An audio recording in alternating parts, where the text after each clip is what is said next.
membangun suatu ekosistem keilmuan hubungan internasional. Karena kami rasakan selama ini seakan-akan kita lebih banyak fokus ke mungkin faktor ekonominya, sisi ekonomi, sisi teknologi, mungkin sosiologi, tapi ekosistem hubungan internasional ini saya rasa masih sangat kurang di Indonesia, dan disinilah nanti kita rasa ada kesempatan bersama-sama membangun supaya ke depannya Indonesia ini akan banyak ahli-ahli hubungan internasional yang akan meneruskan jejak langkah senior-senior kita hari ini.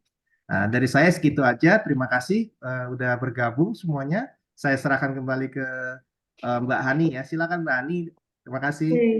Baik, terima kasih Mas Pak Wira atas sambutannya. Izin memperkenalkan diri sebelum diskusi. Semuanya perkenalkan, nama saya Hani Fatunisa, saya jurnalis dari kantor berita politik RMOL. Saya ditugaskan untuk menjadi moderator dalam webinar bertajuk Navigating North Korean Challenge in East Asia Security and Indonesia's Foreign Policy. Webinar ini terselenggara atas kerjasama Marapi Consulting and Advisory, Asosiasi Ilmu Hubungan Internasional Indonesia, AIHI, dan RMOL. Diskusi daring yang akan kita ikuti siang ini akan membicarakan mengenai ketegangan militer di Asia Timur, berfokus pada perkembangan senjata nuklir Korea Utara dan dampaknya pada stabilitas dan keamanan kawasan, serta bagaimana Indonesia memposisikan diri dalam merespon ketegangan di Asia Timur. Pembahasan ini akan dikupas lebih dalam oleh 4 pembicara kita yang luar biasa. Sudah bergabung di ruang Zoom bersama kita ada Ketua Umum AIHI, Bapak Dr. Agus Haryanto. Selamat siang, Pak. Iya. Terima kasih. Kemudian ada dosen hubungan internasional Universitas Katolik Parahyangan, Ibu Ratih Indraswari, PhD, kandidat. Selamat siang, Ibu. Ya. Terima kasih, Ibu, sudah hadir. Kemudian ada dosen hubungan internasional Fakultas Ilmu Sosial dan Ilmu Politik Universitas Indonesia, Bapak Haryadi Wirawan, PhD. Selamat siang, Bapak. Selamat siang, Mbak. Siang. Ya, terima kasih, Bapak. Kemudian terakhir ada Ketua Hubungan Luar Negeri Partai Gerindra, Bapak Irawan Ranodipuro. Selamat siang, Pak Irawan. Assalamualaikum, selamat siang, Mbak. Terima kasih, Bapak. Diskusi kita siang ini akan terbagi ke dalam 2 sesi, yakni pemaparan dari para pemateri. Dengan setiap pemateri akan diberikan waktu sebanyak 15 menit. Kemudian akan ada tanggapan dari salah satu peneliti Marapi Consulting and Advisory, Bapak Beni Sukadis. Selamat siang, Pak Beni. Selamat siang, bisa kedengaran suara saya? Kedengaran, Pak. Kedengaran ya? Oke. Terima kasih. Kemudian akan ada sesi tanya jawab. Jadi nanti yang kami utamakan adalah penanya yang memberikan pertanyaan melalui video Zoom ya. Nanti bisa raise hand, kemudian nanti dinyalakan kameranya, memperkenalkan diri, dan langsung menyampaikan pertanyaannya. Tapi kita juga menerima pertanyaan melalui kolom komentar. Nanti kita akan bacakan juga melalui kolom komentar. Baik, sebelum ke sesi diskusi akan disampaikan pembicara pidato pembuka dari Ketua Umum AIHI, Bapak Dr. Agus Haryanto. Tapi sebelum beliau menyampaikan pidatonya, saya ingin sedikit memberikan informasi mengenai profil Bapak Agus. Jadi beliau selain menjadi Ketua AIHI, beliau juga merupakan Asosiat Profesor di Departemen Hubungan Internasional Universitas Jenderal Sudirman. Beliau mendapat gelar doktoral pada jurusan HI di Universitas Pajajaran dan memiliki banyak buku, menghasilkan karya tulis, sebagian besar membahas terkait kebijakan luar negeri Indonesia di Laut Cina Selatan. Baik, kepada Bapak Agus Haryanto, saya persilahkan. Baik, terima kasih Mbak Hani. Sebelumnya, Assalamualaikum warahmatullahi wabarakatuh. Waalaikumsalam. Yang saya hormati guru saya ini, Mas Haryadi. Jelas guru saya ini, jadi saya agak grogi juga nih berikan pengantar nih Mbak Hani. Kemudian Pak Irawan ya, salam kenal Pak, ini baru pertama kali Iya Mas. berjumpa daring dan semoga nanti bisa ketemu secara langsung. Kemudian Mbak Rati ya, eh, saya kira sudah beberapa kali ketemu ya Mbak ya. Kemudian Mas Wira dan eh, Mas Beni ya, saya kira yang mengorganisasi acara ini. Sebenarnya saya ucapkan terima kasih kepada Mas Beni ya yang sudah mengorganisasi acara ini ya untuk kita bisa diskusi. Sebagaimana disampaikan Mbak Rati, Mbak Hani tadi ya, saya sebenarnya tidak ahli tentang Korea Utara ya, tapi saya coba untuk merefleksikan apa yang saya lihat terkait dengan Korea Utara dan bagaimana politik luar negeri Indonesia dalam apa namanya pengetahuan saya ya gitu. Nah sebenarnya hubungan Indonesia dengan Korea Utara itu kan sebenarnya sudah dimulai lama ya. Kalau saya baca ulang itu sejak Presiden Soekarno itu sudah memiliki hubungan yang baik dengan Kim Il Sung saat itu ya, tahun 1960-an. Kemudian kita juga punya kedutaan besar di Pyongyang ya. Kemudian Korea Utara juga punya kedutaan besar juga di Jakarta. Kemudian kita juga sama-sama anggota non-blok gitu. Kemudian kita juga evaluasi lihat ya hubungan misalnya di masa Megawati itu apa namanya Megawati juga pernah berkunjung ke Pyongyang saat itu tahun 2002 ya. Terus kemudian juga apa namanya 2012 ya siapa namanya Presiden Kim Jong Nam ya itu datang juga ke Jakarta untuk apa namanya menjalin hubungan kedua negara. Nah, meskipun begitu ya, ternyata survei, saya lihat itu survei di BBC tahun 2017 itu persepsi kita atau penduduk Indonesia terhadap Pyongyang itu terhadap Korea Utara itu negatif ya, sebagian besar. Nah, apakah itu dipengaruhi oleh berita-berita yang muncul ya terkait dengan persaingan Korea Utara dan Korea Selatan ya, saya kira itu nanti bisa jadi bahan diskusi oleh kita semua. Nah, terkait dengan relevansi Korea Utara ya di regionalisme Asia Timur dan global saat ini ya, saya memandang hal yang sangat penting kita lihat dari Korea Utara ini adalah yang pertama, Korea Utara ini adalah negara yang memiliki kemampuan nuklir ya. Itu yang jadi apa namanya perhatian bagi semua negara. Dengan kemampuan nuklir tersebut, maka dia bisa punya dampak keamanan yang sangat luas. Dan yang kedua ini izin juga saya mohon nanti koreksinya dari Mas Riyadi dan Mbak Ratih ya gitu. Saya melihat misalnya konflik-konflik yang muncul saat ini mulai dari Ukraine ya kemudian yang terbaru lagi soal Palestina gitu. Beberapa kali kita memprediksi bahwa eskalasinya akan sampai ke Perang Dunia ketiga gitu beberapa kali. Tetapi sampai hari ini eskalasi itu tidak sampai ke level itu gitu. Dalam pandangan saya ya, saya melihat ya memang ini mungkin juga keberhasilan liberalisme ya dalam membuat kompleks interdependen gitu. Satu negara itu memiliki hubungan yang sangat kompleks dengan negara-negara lain di dunia gitu. Jadi Arab Saudi ya memiliki hubungan yang apa namanya dekat dengan Amerika Serikat ya, tetapi di sisi lain dia juga memiliki kedekatan dengan Cina dan sebagainya. Sehingga dengan banyaknya ikatan itu negara tidak sangat apa namanya bebas ya. Jadi harus dilihat dari banyak sekali sisi. Nah, perbedaan itu terjadi di Iran dan Korea Utara gitu. Yang notabene dia tidak banyak terikat dengan kerjasama negara-negara lain gitu. Sehingga saya memang menunggu ya diskusi siang ini ya. Saya ingin melihat bagaimana sebenarnya Korea Utara ya. Apakah dia bisa menjadi faktor penentu ya untuk eskalasi konflik ya atau dia ya tetap sama saja gitu seperti apa namanya anak yang cari perhatian gitu. Ketika yang dapat perhatian ya dia bikin hal baru gitu. Nah, beberapa hari kan kemarin kita lihat ada apa namanya balon ya yang isinya sampah melewati perbatasan gitu. Tapi ya begitu saja gitu. Serangan pernyataan-pernyataan dari Korea Utara yang menyatakan bahwa apa namanya akan menyerang Barat dan sebagainya itu kan tidak kita lihat gitu. Nah, sehingga diskusi hari ini menurut saya relevan ya. Saya sebagai dosen HI juga ingin mendengarkan nanti dari rekan-rekan di sini terkait dengan pandangan yang saya miliki ini gitu. Sehingga apa namanya saya dapat insight gitu yang lebih clear lagi terkait dengan bagaimana Korea Utara. Mungkin itu sebagai pengantar. Sekali lagi saya ucapkan terima kasih kepada para narasumber yang sudah hadir ya, juga kepada organizer di sini, Mas Beni dan kawan-kawan, dan semoga kita bisa menikmati diskusi siang ini. Terima kasih. Assalamualaikum warahmatullahi wabarakatuh. Waalaikumsalam. Warahmatullahi wabarakatuh. Terima kasih Pak Agus atas pengantarnya.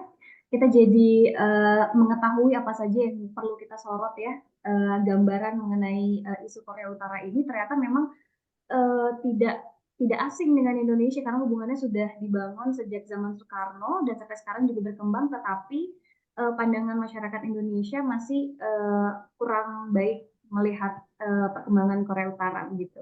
Nah, ini akan dibahas lebih lanjut oleh tiga narasumber kita siang hari ini. Kesempatan pertama akan saya berikan kepada Ibu Ratih Indraswari, ladies first ya, karena Ibu satu-satunya narasumber di diskusi ini, gitu. Ibu Ratih merupakan dosen hubungan internasional Universitas Katolik Parahyangan. Beliau juga merupakan anggota Council of ASEAN Professor CAPK dan menghasilkan berbagai karya tulis yang concern terhadap isu ASEAN dan Korea. Tanpa berlama-lama, saya persilahkan kepada Ibu Ratih. Terima kasih Mbak Hani. Untuk PPT-nya bisa dibantu sama moderator atau dari saya saja? Oke. Saya juga sama ini harus share dengan Mas Agus bahwa di sini ada banyak sekali guru saya dan juga senior saya, Pak Haryadi tentunya, Mas Agus tentunya, dan juga Mas Beni. Pak Irawan, salam kenal. Saya actually yang paling baru di sini, anak baru. Saya masih ambil S3 saya di Ewha Women's University di Korea, dan itu akan membantu dalam melihat bagaimana navigating in East Asia, terutama dalam isu Korea Peninsula. Izinkan saya share thought saya, Mbak Hani, boleh dibantu untuk, yes. Kemudian yang kedua, next-nya.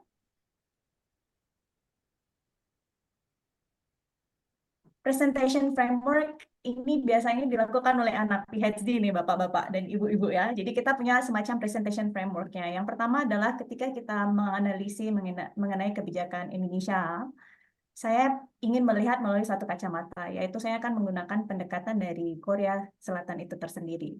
Mengapa? Karena isunya sangat kompleks dan ketika kita memilih satu perspektif itu akan menghasilkan sesuatu yang agak berbeda mungkin dari generally apa yang sudah dibahas di kalangan banyak.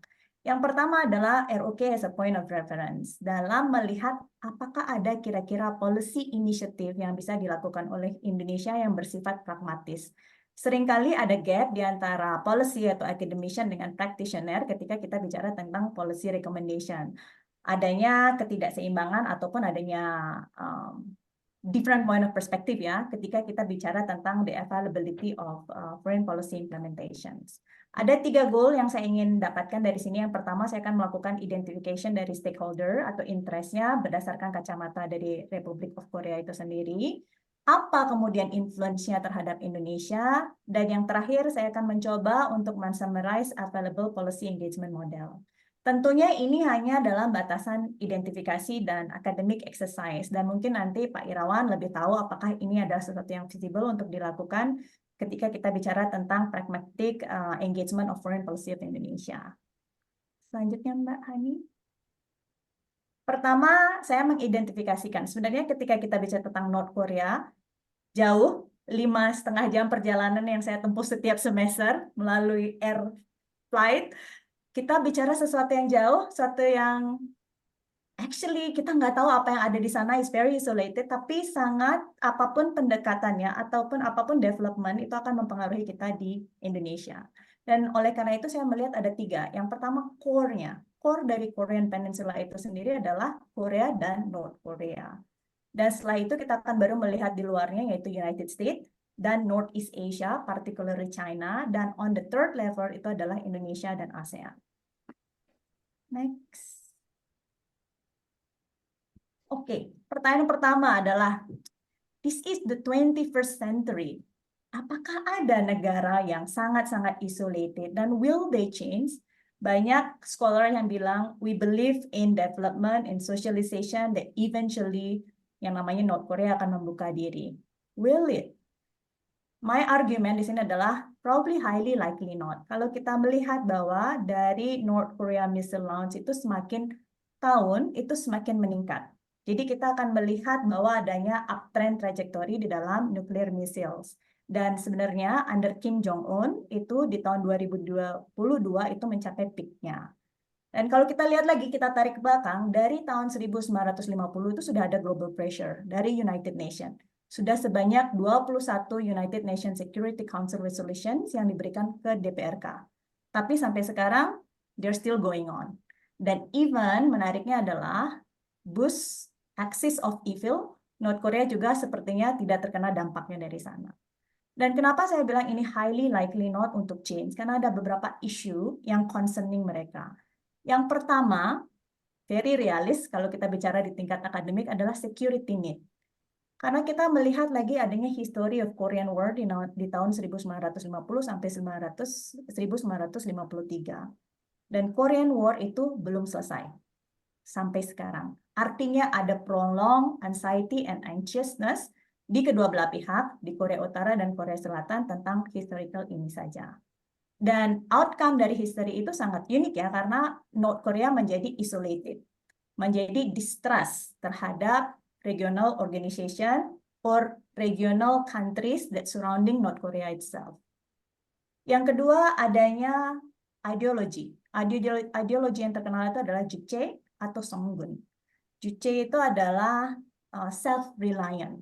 Karena merasa terisolasi, dia ingin mengedepankan bahwa self-reliance is the most important thing untuk kelangsungan dari North Korea itu sendiri. Dan Songun itu adalah military first, di mana kita akan bisa melihat bagaimana military intertwine atau interfere dalam kehidupan civil dan society. Dan kalau kita bicara tentang North Korea, kita tidak akan pernah bisa lepas dari Kim regime ya. Walaupun Kim itu nama yang di-share di North Korea dan South Korea, dan seringkali orang bingung nih, kamu dari Korea, oh kamu di North Korea ya belajarnya. Wah bukan, saya di South Korea belajarnya ya. Tapi kalau misalnya keluar ya, partly dua nama beda North dan South itu totally different.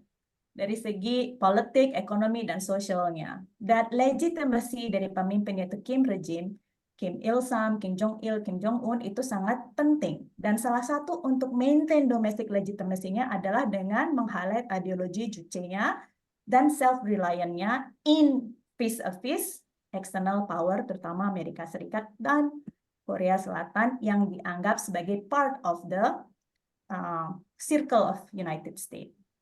Sehingga kalau kita lihat, saya agree dengan Mas Agus nih, nuklir itu sebenarnya sebagai alat negotiation dan juga deterrence. Jadi kalau kita melihat ini kadang-kadang Kim regime itu ya melakukan seperti anak kecil ya tadi Mas Agus bilang ya. When they want something, they use the nuclear as a bargaining chip atau bargaining power ketika mereka menginginkan sesuatu. Dan biasanya kita juga lihat kalau sudah dapat, mereka akan kembali melakukan yang namanya pengayaan nuklir. Dan itu yang sebenarnya membuat negara lain, terutama Amerika Serikat dan Korea, was not really sure apa sih maunya sebenarnya dari North Korea ini, dan banyak mempengaruhi policy of engagement yang nantinya akan saya bahas selanjutnya. Next one, Mbak. Bagaimana dengan ROK responses?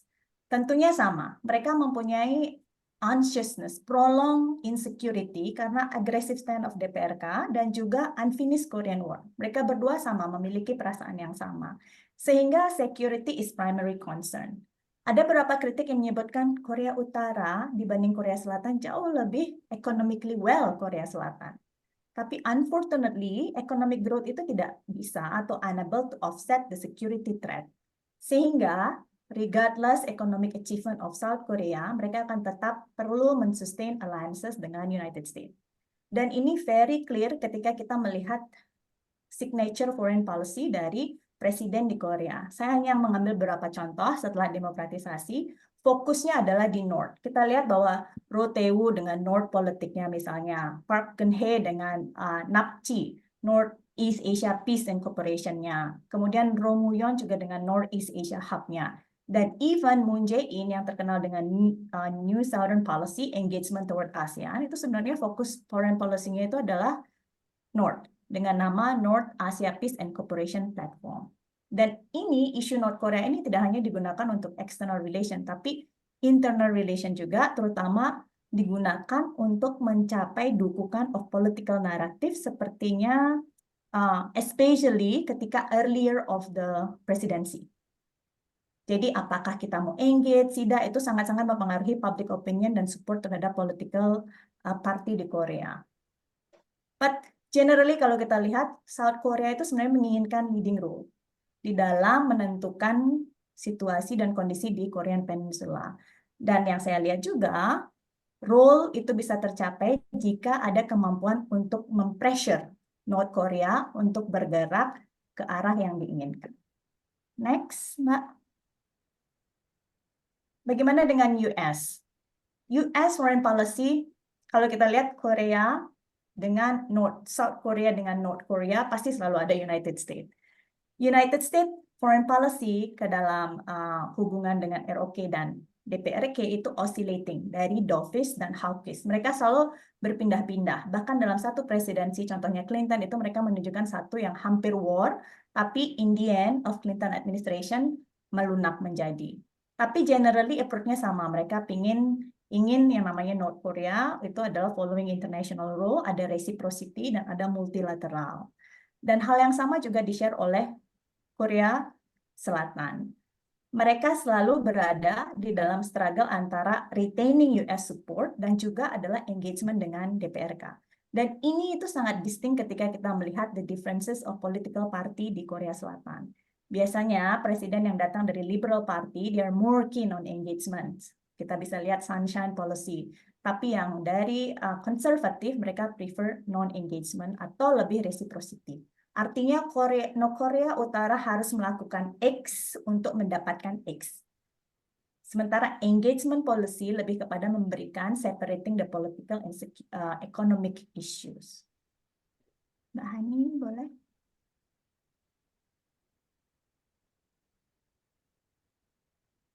Kemudian apa yang terjadi dengan China, Jepang, dan Korea Selatan? Kalau kita lihat, tiga negara ini sangat menarik karena ada deep down regional trust share amongst them.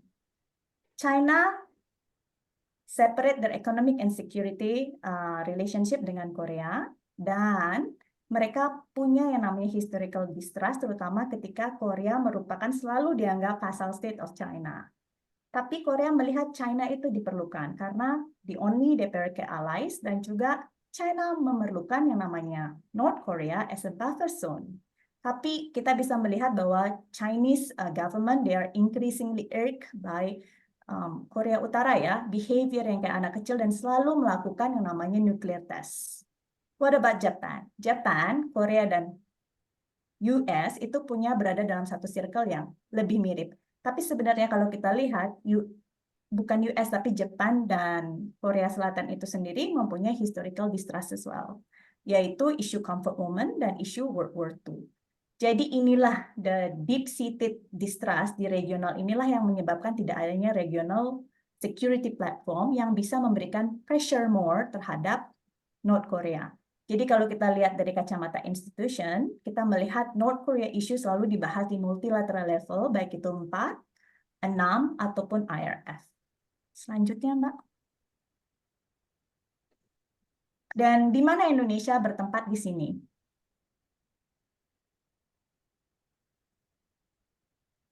Kalau kita lihat Indonesia ada dua. Pertama, in terms of ASEAN. Yang kedua adalah in terms of individual country. Kalau kita melihat di terms of ASEAN, itu adalah IRF. The neutral stand dan history of friendship, tadi sudah dibilang betul bahwa Kim Il-sung dan Soekarno itu punya hubungan yang sangat baik, dan sebenarnya ada namanya anggrek yang dihadiahkan oleh Presiden Soekarno, Kim Il-sung-nya kalau tidak salah, itu ada di Great Hall-nya Kim Jong-un sekarang di Pyongyang. Dan itu merupakan salah satu simbolik friendship yang sudah ada antara Indonesia dan South Korea. Dan selain dengan Indonesia, sebenarnya North Korea juga punya banyak good relationship dengan Vietnam, dengan Kamboja back then, dan itu yang menyebabkan North Korea incline untuk engage ke ASEAN ketika bicara tentang security platform. Tapi the question, is it effective? Banyak yang bilang bahwa it's very limited, only as a platform provider, dan itu because of ASEAN neutrality. Dan to be honest, ASEAN sering dikatakan fail untuk menangkap or fulfilling the wishes of Korean. Itu sudah dilakukan oleh Chun Do-wan ketika melakukan yang namanya trip ke Southeast Asia country untuk mencapai rekognisi atau support mengenai accession to United Nations di sebelum tahun 1991. Dan itu kembali di-highlight oleh Presiden Yoon ketika ASEAN Summit kemarin mengatakan bahwa ASEAN need to align with Bloc South Korea, Japan, and United States. Tapi, is it enough pressure group ASEAN itself? Yang selanjutnya, secara individual, apa yang bisa kita lakukan? Definitely pivotal role in the region, dan kita punya a good high leverage diplomatic relation both dengan United States dan juga ROK. Dan kita kalau lihat comprehensive strategic partnership dengan US sudah, dan special strategic partnership dengan Korea. Indonesia adalah salah satunya, bukan salah satunya, satu-satunya yang di Southeast Asia yang mencapai special strategic partnership. Tapi ternyata ada limitnya. Pertama adalah the level of the regions. Again, is it enough pressure? Karena kita bisa melihat ada different playing field, terutama jika kita membicarakan mengenai how far the pressure can change North Korea in terms of military pressure. The last one mungkin. So, dari identifying dari strategic mapping yang tadi, saya melihat itu ada 3 sebenarnya. Choices how we can pressure North Korea. Yang pertama, trilateral pressure, collective pressure, and soft pressure. Dari 3 ini, saya melihat yang least visible adalah yang paling kiri, trilateral pressure. Trilateral pressure itu bisa berbentuk sebenarnya security pressure in order to push for changes in behavior of North Korea. Dan bisa dilihat bahwa kita tuh sebenarnya sudah ada Indonesia, Republic of Korea, dan United States. Itu lebih preferable daripada China, ROK, dan Indo, mengingat the relation within China and Korea itself. It has the potential, but very against of Indonesia foreign policy of neutrality. Is it visible again? Yang kedua, collective pressure. Dan ini yang sudah dilakukan through ASEAN, through IRF, and through individual leadership of Indonesia. Dan ini bukan yang pertama. Dulu di tahun 1970 sudah pernah ada nota diplomatik mengenai saat itu ada Malik berusaha untuk bringing North Korea, South Korea, and United States into the table. Hal yang serupa akan dilakukan under Presiden Carter, tapi saat itu North Korea decided not to do that. Dan yang terakhir itu adalah soft pressure. Change the focus to citizens. Karena Indonesia memiliki embassy di Korea. Dan Korea Utara itu menutup bordernya ketika COVID-19. Dan mereka in need of humanitarian aid. Dan ini adalah salah satu ways untuk kita dalam menjangkau yang namanya North Korea. Karena kita beranjak dari elite level menuju grassroots level. The last kali ya Mbak Hani, bisa dibantu? So, is it for sure? Ya, kita menunggu anticipated challenge sih sebenarnya. Ada 2 hal yang terjadi di tahun ini. Yang pertama adalah Yoon Suk Yeol, which is dari Conservative President, itu kalah dalam general elections. Artinya, saat ini Korea itu akan fokus menuju domestic issues. Dan artinya juga, any kind of decision yang dibuat oleh presiden yang sekarang, itu akan mendapat pertentangan atau challenge dari opposition parties. Dan yang kedua, US upcoming selections. What kind of foreign policy yang akan mereka pilih dalam engagement dengan North Korea? Apakah ini akan inline dengan keinginan Seoul atau tidak? Itu yang akan kita tunggu. Baik, itu sepertinya yang saya sumbangsihkan ke dalam diskusi ini. Kita akan bisa bicarakan nanti yang mana visible, yang mana tidak visible, and how Indonesia can contribute to Korean Peninsula issue. Terima kasih. Baik, terima kasih Ibu Ratih atas pemaparannya yang komprehensif terkait bagaimana dengan Korea Utara yang mengembangkan nuklir sebagai bargaining position menghadapi negara-negara tetangga dan negara-negara adidaya seperti Amerika Serikat dan China. Dan Ibu Ratih juga tadi membahas terkait apa saja upaya selain military pressure yang bisa dilakukan yakni dengan trilateral pressure dari bukan China, malah yang lebih memungkinkan adalah Indonesia, Korea, dan Amerika Serikat. Nah, pembahasan selanjutnya akan lebih menarik lagi karena kita akan berlanjut ke pemateri selanjutnya, yakni dosen hubungan internasional Fakultas Ilmu Sosial dan Ilmu Politik Universitas Indonesia, Bapak Haryadi Wirawan PhD. Beliau menyelesaikan studi S1 di HI Universitas Indonesia, kemudian melanjutkan S2 di University of Birmingham, UK. Dia juga mendapat gelar PhD dari Jawaharlal Nehru University di India. Baik, saya persilahkan kepada pemateri selanjutnya, yakni Bapak Haryadi. Kepada Pak Haryadi dipersilahkan. Makasih, Mia. Makasih sekali. Terdengar suara saya ya? Terdengar, Pak? Terdengar jelas. Kasih.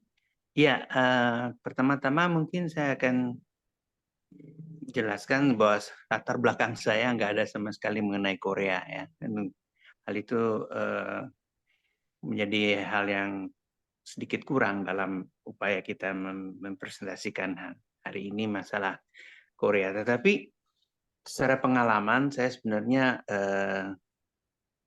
sudah pernah berkunjung ke Korea Utara maupun Korea Selatan, jadi bukan sesuatu yang sangat baru karena itu merupakan pengalaman-pengalaman penting dalam pembentukan pemahaman saya mengenai Korea.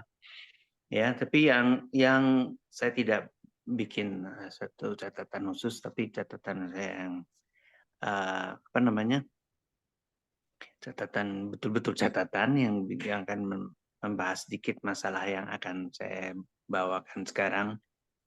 Yang mutakhir adalah bahwa sekarang ada suatu urgensi di antara negara-negara Asia Timur, khususnya Jepang dan Korea Selatan, yang kemudian melibatkan China bertemu.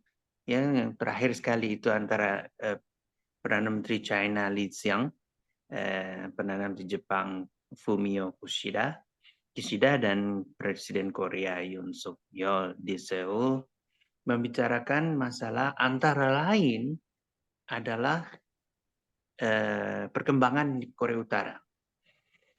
Jadi sebetulnya ada upaya untuk mencoba melakukan sesuatu di tiga negara itu agar ada komitmen yang bisa dipegang dari Korea Utara bahwa di area East Asia itu harus tetap merupakan suatu wilayah yang bebas dari persoalan-persoalan yang sangat membahayakan, termasuk misalnya nuklir. Korea Utara itu mencoba beberapa kali untuk melakukan tes rudalnya, ya bahkan peluncurannya sempat sampai ke sebelah barat Jepang, yang menggelisahkan pemerintah Jepang, ya. Nah, itu merupakan masalah dalam komitmen perdamaian. Karena itu mereka berkumpul sekarang bertiga, terlebih kepada karena ketakutan mereka atas kemungkinan Amerika Serikat mengambil inisiatif untuk masalah Asia Timur ini. Dan itu akan memprovok Korea Utara untuk melakukan hal-hal yang unimaginable, yang tidak bisa dibayangkan lah ya. Karena kita tahu to some extent China berada di belakang Korea Utara, the whole thing, semuanya. Tapi China tidak akan membiarkan Korea Utara menjadi suatu pemain yang lepas begitu saja, yang bisa melakukan apapun yang mengganggu keharmonisan politik di Asia Timur. Ya. Terutama tiga negara itu concern terhadap adanya pertumbuhan yang stabil, terganggunya pertumbuhan yang stabil di Asia Timur, yang dapat menyebabkan multiple effect, jadi efek berganda yang bisa terjadi antara beberapa negara-negara di sana. Karena persoalannya sudah rumit, ada Rusia yang menunggu di sebelah timur juga untuk bisa melakukan sesuatu yang bisa menekan negara-negara Barat untuk bisa mengakui bahwa Rusia memiliki peran cukup di sana juga. Ada masalah Taiwan dengan China yang juga menjadi masalah besar di situ. Dan itu merupakan hal yang sangat sangat penting buat negara-negara ini untuk bisa memastikan bahwa hal itu, misalnya konflik yang berujung pada suatu misalnya pertempuran atau peperangan, itu bisa dicegah, ya. Dalam konteks ini ya kita sebut itu adalah upaya untuk mencegah krisis di Asia Timur. Nah, sebetulnya apa yang dilakukan Korea Utara itu adalah upaya mereka meningkatkan daya tawarnya terhadap berbagai isu yang internasional yang ada. Misalnya dengan peluncuran rudal-rudal hingga dekat ke Jepang dan lain sebagainya, memperlihatkan bahwa ada kemampuan sekarang dari Korea Utara untuk memaksakan kehendak. Ya, kalau tidak melakukan ini, maka ini yang saya lakukan, ya, yang kami lakukan. Oleh karena itu, Cina segera mengambil alih inisiatif untuk mencegah masuknya. Kalau misalnya persoalan keamanan itu menjadi lebih sensitif lagi, Amerika Serikat akan bisa masuk ke dalam isu tersebut secara langsung. Oleh karena itu, Cina mengambil inisiatif untuk mengambil alih persoalan ini dengan melibatkan Jepang dan Korea. Jadi pertemuan yang belum lama terjadi antara ketiga pemimpin itu, Li Qiang, Fumio, dan Yun, itu merupakan salah satu bukti bahwa Cina tidak akan melepaskan wilayah Asia Timur kepada negara-negara lain, terutama Amerika Serikat, dalam penyelesaiannya, ya. Nah, tapi juga ini menunjukkan sekaligus bahwa Beijing punya leverage yang cukup kuat atas Korea Utara. Bagaimanapun kemajuan teknologi militer Korea Utara banyak dibantu oleh China. Dan waktu itu jelas China membutuhkan Korea Utara sebagai tameng untuk bisa mencegah masuknya kekuatan-kekuatan Barat di sana, terutama di wilayah Asia Timur, di mana mereka, Korea Selatan maupun Jepang, memiliki andil yang besar terhadap perkembangan yang terjadi di Asia Timur. Sehingga Korea Utara dijadikan ujung tombak oleh China. Nah,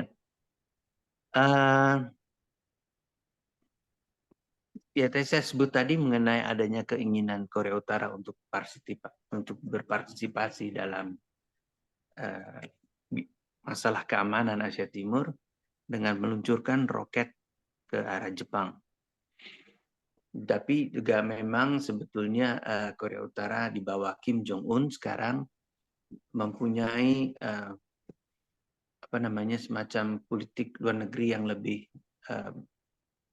baik dibandingkan dua pendahulunya dahulu, dan mereka mencoba untuk membuka saluran-saluran pembicaraan dengan negara-negara di kawasan. Kim Jong-un mengunjungi Singapura untuk bertemu dengan Presiden Amerika Serikat waktu itu, ya, dan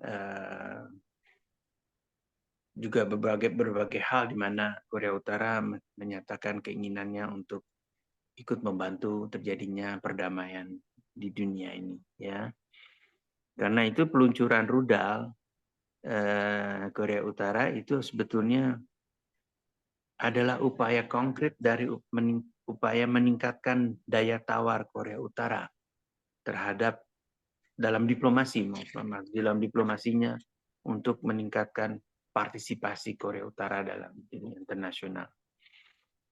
Ya, mungkin karena Kim Jong-un mendapat pendidikan di Barat ketika masih muda sekali, sehingga ada pengenalan beberapa hint yang penting buat Korea Utara untuk bisa mengambil jalan yang lain di samping jalan-jalan yang selama ini diambil oleh Korea Utara oleh para pemimpin sebelumnya, Kim Il Sung maupun Kim Jong Il. Nah, tetapi di Asia Timur juga, di samping China, Korea Utara, Jepang, dan in a way Amerika Serikat, Rusia juga ikut berperan dalam mengambil inisiatif dalam konteks persaingannya, terutama dengan Amerika Serikat, ya. Dan itu mencoba untuk menjalin hubungan yang lebih baik dengan Korea Utara. Yang kita lihat adalah misalnya kunjungan Kim Jong-un ke Vladivostok di Rusia. Dia tidak mengadakan jalan biasanya, tapi dia mengadakan kunjungan ke industri militer Rusia di sana, memperlihatkan minat yang besar terhadap terhadap keamanan di Asia Timur melalui misalnya alih teknologi yang bisa dilakukan oleh Rusia terhadap Korea Utara, ya. Dan ini menjadikan kawasan itu menjadi lebih dinamis sebetulnya. Tapi di sisi lain juga memberikan gambaran bahwa ada hal-hal yang dapat membahayakan situasi Asia Timur ini terhadap dunia internasional pada hakikatnya, karena negara-negara di sana banyak yang memiliki kemampuan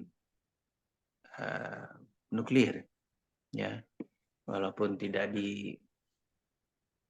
disiarkan, misalnya ya China dan Rusia menempatkan banyak sekali kemampuan nuklirnya di wilayah tersebut, khususnya untuk mencegah pengaruh Amerika Serikat di sana. Nah, apa sebenarnya sekarang saya masuk pada Indonesia. Indonesia memang kita dekat sekali dengan Korea Utara pada saat masa Bung Karno. Tetapi ketika berakhir masa itu, berakhir pula kedekatan kita dengan Korea Utara. Nah, kita terus kemudian mengalihkan perhatian ke Barat dan melupakan Korea Utara.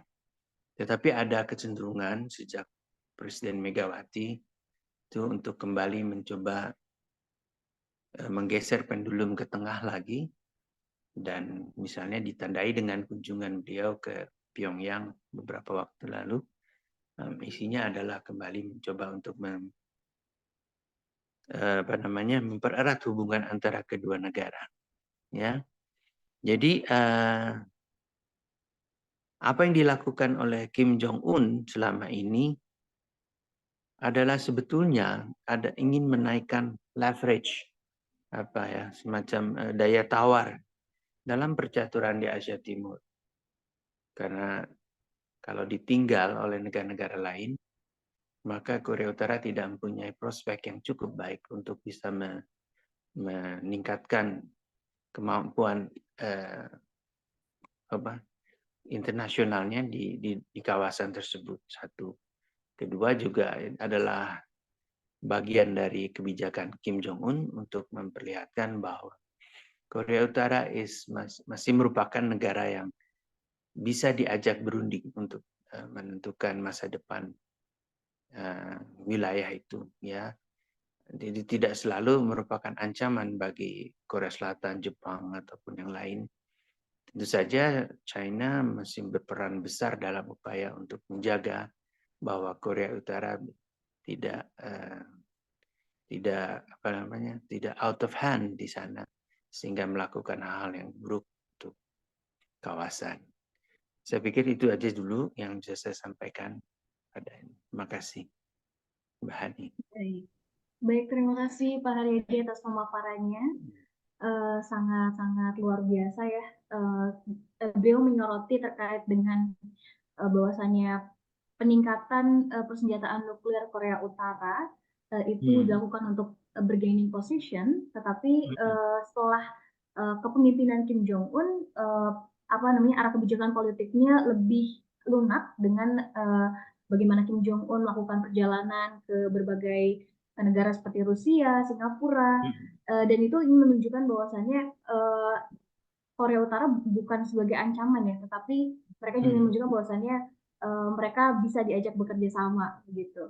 Kemudian juga menarik tadi terkait dengan bagaimana China yang tidak ingin krisis di Asia Timur itu diambil alih oleh Amerika Serikat. Jadi akhirnya mereka China berinisiatif mengadakan pertemuan dengan dua pemimpin dari Korea Selatan dan Jepang. Itu sangat luar biasa sekali ya. Nah, kita akan beralih ke pembicara selanjutnya, yakni Ketua Hubungan Luar Negeri Partai Gerindra, Bapak Irawan Ronodipuro. Beliau merupakan kader Partai Gerindra sejak tahun 2009, alumnus Universitas Uni Eropa, dan menjabat juga sebagai pemimpin redaksi majalah Pertahanan Indonesia dan jurnal mingguan berbahasa Inggris Independent Observer. Mungkin nanti dari Bapak Irawan kita bisa mengetahui sikap politik Indonesia di masa kepemimpinan Presiden yang baru, Bapak Prabowo Subianto, seperti apa ketika menangani ketegangan di Asia Timur. Langsung saja kepada Bapak Irawan, kami persilahkan Pak. Baik, terima kasih. Assalamualaikum warahmatullahi wabarakatuh. Waalaikumsalam. Selamat sore semuanya. Terima kasih atas kesempatan ini, sehingga saya bisa ikut nimbrung di dalam pembahasan tentang strategic crossroads dengan tema Navigating the North Korean Challenge in East Asia Security and Indonesian Foreign Policy. Baik, jadi memang tidak bisa dibantah bahwa kemajuan dan kemampuan pertahanan dan misil Korea Utara itu menimbulkan kekhawatiran terhadap keamanan dan perdamaian regional. Peningkatan jangkauan dan kecanggihan dari misil-misil ini justru memperburuk ketegangan yang berpotensi mengakibatkan konsekuensi serius. Negara-negara tetangga terutama Korea Selatan dan Jepang tentunya paling merasa terancam oleh perkembangan ini. Sebagai tanggapan, mereka bersama Amerika Serikat dan sekutunya berusaha menerapkan bermacam-macam strategi untuk mencegah ancaman ini, dan termasuk latihan militer gabungan, upaya diplomatik, seperti sanksi dan dialog. Efektivitas strategi ini tetap menjadi subjek perdebatan yang terus berkelanjutan. Karena meskipun strategi tersebut bertujuan untuk mencegah agresi Korea Utara, tapi Korea Utara masih terus melakukan missile launching, missile test. Sayangnya upaya AS, Amerika, dan sekutunya tidak bisa membuat Korea Utara berhenti. Begitu juga dengan dampak sanksi yang diberikan, ternyata masih tidak mempan meskipun ada tekanan ekonomi. Jadi bahkan mereka, kalau kita lihat, dia tambah makin gigih dan makin percaya diri.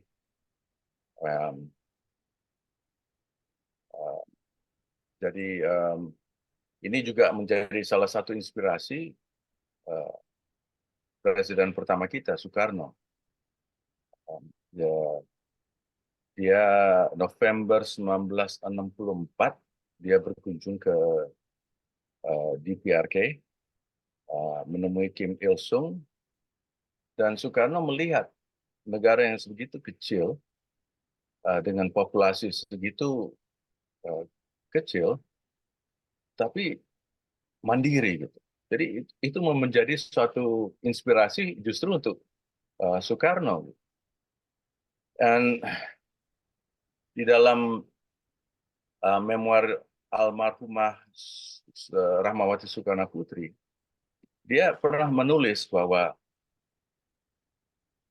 if you want to know about my father, please first know about President Kim Il-sung, his best friend. So itu adalah penemuannya dia. Jadi Presiden Soekarno dan Kim Il-sung itu bersahabat, sampai-sampai seperti tadi ya, sempat disebutkan, Soekarno tuh di Bogor itu mempersembahkan apa namanya anggrek, ya kan, yang dinamai apa namanya apa ya tadi namanya anggreknya tuh, Milsumia. Iya, Pak. Kim Il Sung ya. So ini menarik sekali gitu. Jadi Pak Soekarno itu sangat-sangat respect dengan Kim Il Sung. Begitu juga Kim Il Sung terhadap Soekarno. Nah, itu adalah menjadi, kalau menurut saya, mungkin em, eh, perlu diadakan satu apa ya? eh, Mungkin harus apa istilahnya tuh? Eh, em, a trip to memory lane, ya kan? Mungkin kita perlu foto Presiden elect Prabowo Subianto mesti mengundang, ya kan, beliau ke sini dan ajak ke Bogor gitu, ya. Karena justru karena beliau ini sekarang kelihatannya lebih eager untuk reach out ke dunia. Jadi sebetulnya ini yang kita nggak boleh ignore, gitu. Jadi dia sedang mencari perhatian. Sebetulnya dia sedang reaching out, gitu, ya. Dan jadi memang kita perlu memahami tujuan strategi Korea Utara. Jadi kalau kita melihat dari sudut pandang Korut, motivasi mereka untuk mengembangkan misal ini adalah sebetulnya sebagai deterrent, gitu, ya kan. Dan ya benar, itu adalah negotiating powernya mereka, gitu. Jadi kalau kita pun juga seperti itu, jadi ada proverb si vis pacem para bellum, ya. If you want peace, then prepare for war. Ya. So mereka ya dalam keadaan ini bukan saja terpaksa, tapi ya mereka harus bisa protect integrity mereka, sovereignty mereka. Jadi ini penting untuk keamanan dan berfungsi sebagai pencegahan terhadap potensi serangan dan memastikan kelangsungan hidup negara mereka. Ya. Jadi memang sayangnya ini menjadi perdebatan bagi sudut pandang global. Di satu sisi mereka mungkin menggunakan negosiasi sebagai cara untuk mengulur waktu untuk pengembangan pertahanan yang lebih lanjut.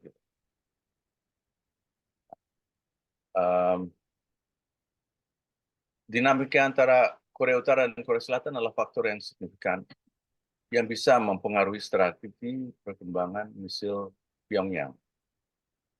DPRK sering mengkritik latihan militer bersama antara Korea Selatan dan Amerika Serikat karena dianggap sebagai ancaman langsung untuk kedaulatan mereka, gitu. Jadi apapun alasan mereka itu, memang kita juga sering mengadakan latihan militer dengan Amerika Serikat, dengan anggota ASEAN. Tapi dalam hal ini, itu menjadi apa ya,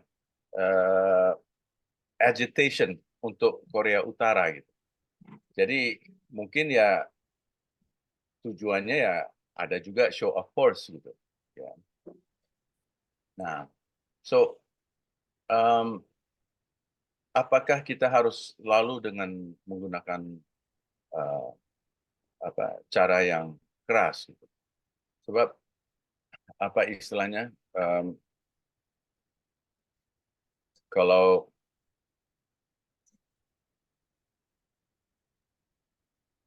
kita akan pernah mendengar peribahasa,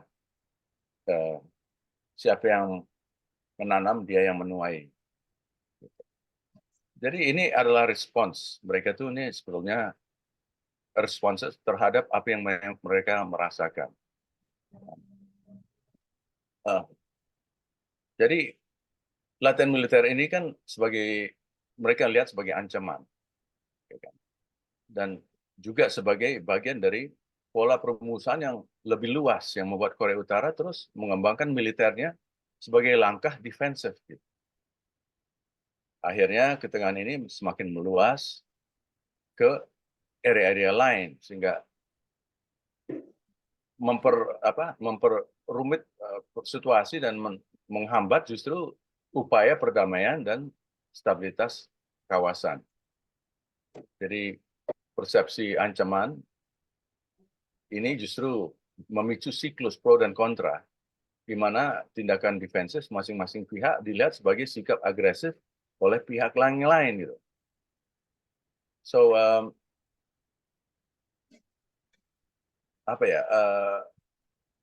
ketidakpercayaan timbal balik daripada diperburuk oleh insiden seperti bentrokan perbatasan, spionase, serangan cyber, di mana setiap insiden memperkuat narasi permusuhan kedua belah pihak. Dengan demikian, keterlibatan kekuatan regional dan global lainnya seperti China, Rusia, dan Jepang menambah lapisan kompleksitas pada landscape geopolitik dan membuat penyelesaian masalah pengembangan misil menjadi lebih sulit. Masing-masing aktor ini memiliki kepentingan strategis dan aliansi sendiri yang dapat sejalan atau bertentangan dengan tujuan Korea Utara, sehingga mempengaruhi keputusan Pyongyang terkait program misil. Gitu. So, kembali kepada hubungan,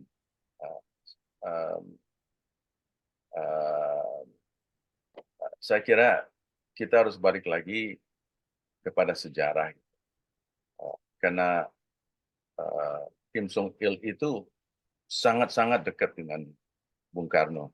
Bahkan saking dekatnya waktu Bung Karno di hari-hari akhirnya, sewaktu dia dalam tahanan rumah, itu semua teman-temannya Soekarno menjauhi, kecuali Kim Song Il. Kim Song Il itu dia menugaskan duta besar DPRK yang ada di Jakarta untuk pergi untuk menjenguk Soekarno dan untuk memberikan semangat. Sampai 2 kali. So, memang Indonesia itu punya hubungan yang khusus gitu dengan Korea Utara. Dan itu harus di-capitalize gitu. Karena Indonesia ini ya posisi foreign policy kita kan bebas aktif. Gitu. Tapi itu bukan adalah alasan untuk kita tidak engage, tidak aktif. Gitu. Kalau rumah ini sebagai contoh, kalau rumah tetangga kita kebakar, kalau kita diam-diam aja, kan rumah kita tidak bisa kebakar gitu. So we can't stay still gitu. We have to do something gitu. Dan pola-pola Barat itu kan selalu show of force gitu. Selalu menjadi polis dunia. Gitu. So I think ini adalah unique opportunity untuk Indonesia berperan gitu. Menjadi a good neighbor, tapi juga engage gitu loh, untuk mempersatukan dan create peace gitu loh in the region. Jadi saya juga sangat berharap President-elect ini setelah di inaugurate, dia akan bisa aktif engage secara diplomasi gitu. Sementara saya kira itu dari saya. Baik, terima kasih Pak Irawan atas pemaparannya. Sangat-sangat komprehensif, Bapak. Beliau membicarakan bagaimana Korea Utara yang berusaha untuk mempertahankan kedaulatannya karena merespon latihan-latihan nuklir. Korea Utara merasa itu ditujukan untuk melakukan invasi ke Korea Utara. Jadi saya kira mereka meningkatkan kekuatan nuklir, tetapi dilihat oleh pihak-pihak lain sebagai suatu ancaman gitu. Dan kehadiran negara-negara seperti Rusia, China, dan Amerika Serikat ini semakin memperparah ketegangan di Asia Timur. Dan Pak Irawan juga menganjurkan agar presiden selanjutnya bisa kembali memperbarui hubungan antara Indonesia dan Korea Utara dan berperan sebagai juru damai ya, berperan sebagai juru damai, mengambil peran untuk perdamaian di Asia Timur melalui upaya-upaya diplomasi, begitu. Kemudian semua narasumber sudah memberikan paparannya. Sekarang akan ada tanggapan dari peneliti dari Marapi kepada Bapak Beni Sukadi. Saya persilahkan. Oke, terima kasih Mbak Hani, terima kasih Bapak Ibu sekalian, terutama para pembicara dari Mbak Ina, Rati, kemudian Mas Haryadi juga dan Pak Irawan. Saya pikir saya hanya penutup aja nih, saya bukan menanggapi, jadi mungkin cuma 10 menit lah ya kira-kira. Artinya saya lihat tadi dari Mbak Ratih tadi memang sudah cukup lengkap ya dari background soal identifikasi aktor-aktor apa saja gitu kan. Memang banyak sekali kalau kita bicara aktor di dunia internasional. Suaranya kedengaran ya Pak? Mbak Hani? Kedengaran ya? Oke, bagus. Dengar Pak. Oke. Nah, artinya kalau bicara dari sistem internasional gitu kan, kita masih banyak sekali kita masih menggunakan kacamata paradigma realisme ya, terutama kebetulan kami kan mengampu beberapa mata kuliah keamanan ya di UPN, sehingga kami masih menggunakan kacamata ini. Terlepas dari itu, kita harus akuin bahwa paling tidak sampai dari pasca Perang Dunia Kedua sampai sekarang, apalagi pasca Perang Dingin ya, yang menguasai sistem internasional adalah international liberal order. Jadi ada order atau tatanan dunia liberal ya, yang dimana di sana ada institusi internasional, kemudian juga diakuinya hukum internasional dan juga ada perdagangan internasional. Tapi di satu sisi setelah pasca Perang Dingin di 91 ke sini memang dunia itu memang blok komunis runtuh sehingga Amerika mendominasi paling tidak sampai 2000 sampai 15 tahun lalu, 15 sampai ketika Amerika melakukan serangan ke Afghanistan 2021, kemudian ke Irak. Itu adalah salah satu yang saya bilang ada perubahan tata kelola dunia atau global order ya, global order. Jadi ada perubahan tata dunia di mana Amerika sebenarnya sudah nggak dianggap bahkan di beberapa negara Islam terutamanya, karena kan dia melakukan serangan ke Afgan dan ke Irak, dianggap dia sudah jauh dari Amerika yang ideal. Dan di satu sisi juga ketika pasca Perang Dingin, Cina kan menguat, dan kita ketahui bahwa persaingan antar negara besar atau strategic rivalry between Amerika dan Cina atau Cina dan Rusia itu kan. Jadi di satu sisi Amerika, di satu sisi Cina dan Rusia. Apalagi makin menguat ketika ada serangannya Rusia di Ukraina ya, di mana juga Rusia berusaha melakukan pendekatan-pendekatan dalam konteks kerjasama pembelian alutsista dan spare part untuk peralatan dia gitu. Nah, soalnya kan ketika dunia sudah berubah ini ya, paling tidak 15 tahun terakhir ini kan, apakah memang dunia akan tetap status quo yang didominasi Amerika ataupun akan ada perimbangan dari Cina dan Rusia gitu. Ya, Cina tentunya dengan segala macam kepentingan dia dan strategis dia, salah satunya adalah di Korea Utara. Artinya bisa seperti yang Pak Haryadi tadi bilang bahwa ya bisa saja dia tidak akan melepas pengaruh dia di Asia Timur, apalagi kepada Amerika, terutama juga tentang soal Korea Utara. Terlepas dia Korea Utara itu negara sendiri, tapi kan secara ekonomi kan Korea Utara bergantung ke Cina ya, hampir 90% komoditas bergantung ke Cina. Sehingga di satu sisi sebenarnya Cina punya pengaruh lebih besar. Dan persoalannya ketika dunia sudah berubah ya, sekarang kan apalagi sekarang itu kan saya sangat senang sekali dengan Amitav Acharya kan, 7 tahun lalu mengeluarkan bukunya The End of American Order kan, dia bilang sekarang ada order yang baru yaitu multiplex world order gitu. Jadi ada tata kelola yang multiplex, yang banyak sekali kelompok kekuatan regional yang justru bisa mendorong ataupun membentuk order baru. Jadi bukan hanya liberal international order lagi, bukan tata kelola tata dunia yang didominasi oleh liberal ya, yang didominasi Amerika. Saya pikir ini yang mungkin bisa menjadi yang menjaga atau membalance dominasi Amerika.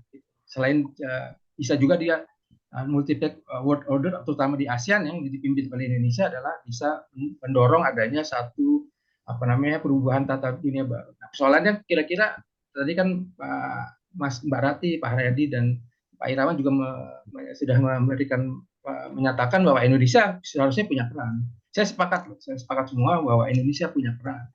Apalagi ketika kita mendapatkan setelah pemilu kita mendapatkan presiden yang baru yang sangat terbuka dan terhadap isu-isu internasional, dan apalagi dengan latar belakang yang militer. Pak Prabowo, saya pikir dia akan ya betul Pak Irawan, dia akan lebih aktif untuk melakukan diplomasi ataupun berkunjung ke negara-negara yang dianggap memiliki atau punya kesamaan visi atau kesamaan kepentingan di Indonesia. Karena saya ingat sekali dalam beberapa pidato kampanye dia, pertama tentu ya soal kedaulatan nasional akan tetap dijaga, kedua adalah bagaimana soal kesejahteraan rakyat akan tetap diperjuangkan, dan tentu ketiga adalah bagaimana peningkatan keamanan di Indonesia, kira-kira gitu. Jadi saya pikir Indonesia punya peran, tapi kalau saya lihat ya, dengan kita tahu kan di Indonesia ini kan di Kemlu kita kan menyatakan kita tuh adalah middle power ya, kekuatan menengah. Tapi persoalannya kekuatan menengah ini apa yang kita bisa lakukan? Tadi Mbak Pratis juga sudah menyatakan ada 3 jalan yang bisa membawa ataupun mendorong atau menekan Korea Utara agar tidak melakukan upaya-upaya yang dianggap memprovokasi situasi status quo, yaitu dengan trilateral pressure antara RI, Korea Selatan, Amerika, kemudian kolektif pressure antara ASEAN dan RF, dan juga soft pressure. Saya pikir ini pilihan-pilihan yang sangat visible ya, sangat masuk akal. Tapi mungkin di satu sisi saya juga bisa kasih semacam perspektif yang lain ya, karena saya ingat sekali ketika puncaknya perang dingin antara Uni Soviet dan Amerika tahun 60-an 70-an, tiba-tiba Amerika membuka hubungan diplomasi dengan Cina. Alasan utama dari Amerika untuk membuka hubungan dengan Cina adalah untuk mengkonten pengaruh Rusia atau Uni Soviet. Nah, itu saya pikir. Nah, apakah saat ini mungkin nanti Mbak Rati atau Mas Haryadi dan Pak Iran bisa menjawab, apakah nanti Amerika bisa merubah strateginya untuk mengatasi ataupun mencoba mendamaikan atau mencegah krisis di Semenanjung Peninsula? Apakah Amerika bisa merubah strateginya, dia melakukan negosiasi dengan Cina agar bisa bersama-sama dengan Amerika menekan Cina lagi dalam konteks bisa bilateral atau multilateral dengan Six Pack ataupun antara hanya dengan Amerika dan Cina. Saya pikir itu yang mungkin yang bisa dijawab atau direspon di antara 3 pembicara ini. Saya pikir cukup, Pak Hani. Terima kasih. Assalamualaikum warahmatullahi wabarakatuh. Waalaikumsalam warahmatullahi wabarakatuh. Terima kasih Pak Beni atas tanggapannya. Kita ke sesi selanjutnya yang paling ditunggu-tunggu, yakni sesi tanya jawab.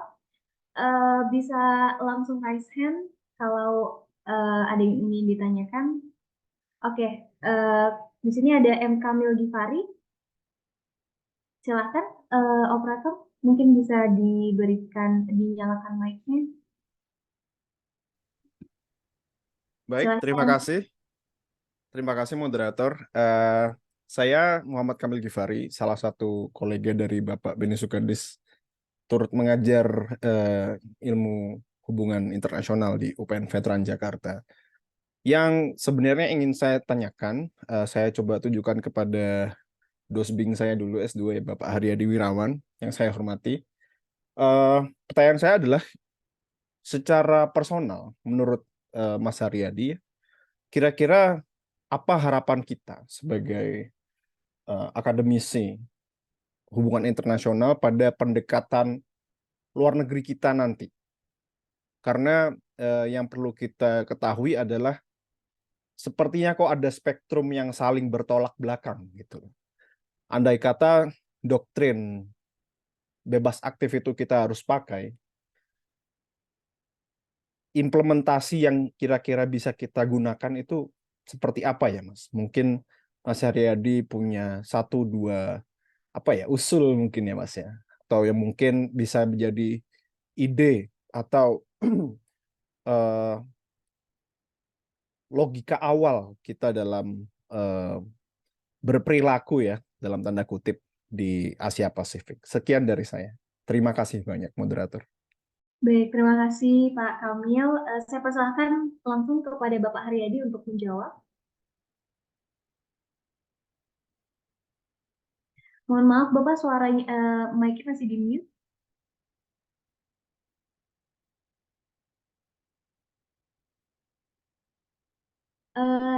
Mic-nya masih di mute.